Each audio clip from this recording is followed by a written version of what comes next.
In less than 2 months, there's been 10 recalls of shrimp that have tested positive for radioactive Cesium-137.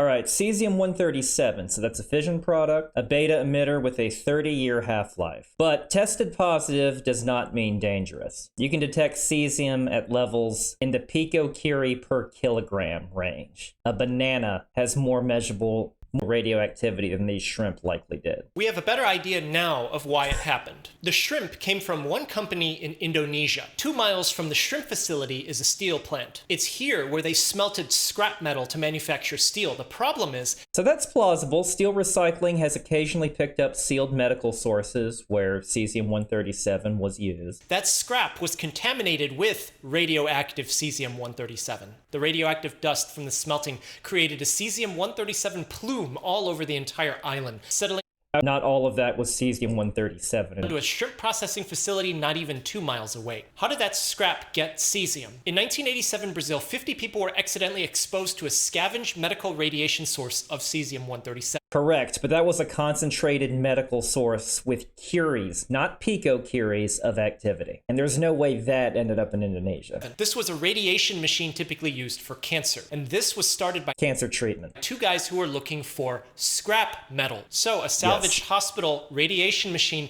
likely got turned into scrap metal and somehow ended up in Indonesia near a shrimp processing facility and onto Walmart shelves in America. No one's been known to have eaten the radioactive shrimp yet. They were conservative and did a recall. Good job of trying to get the word out. But what happens if you do?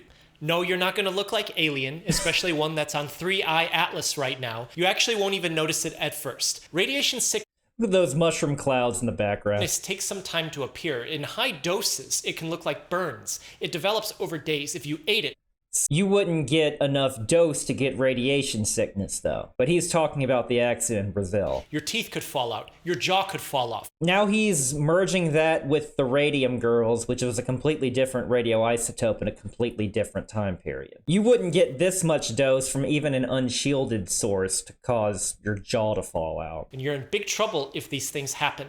There's nothing that you can do about it. But the shrimp didn't have enough cesium to do that. Thank you for saying that. What it would do is damage your DNA. That'll increase your risk of cancer. And it'll be something that will happen months to years later. Potentially if it had that much, but again, it didn't even have that much to give you an increased cancer risk. So you might not even know that it was happening at all. We're not out of the woods yet, so please keep your eye out on the frozen shrimp. It's already been recalled. No need to do that anymore.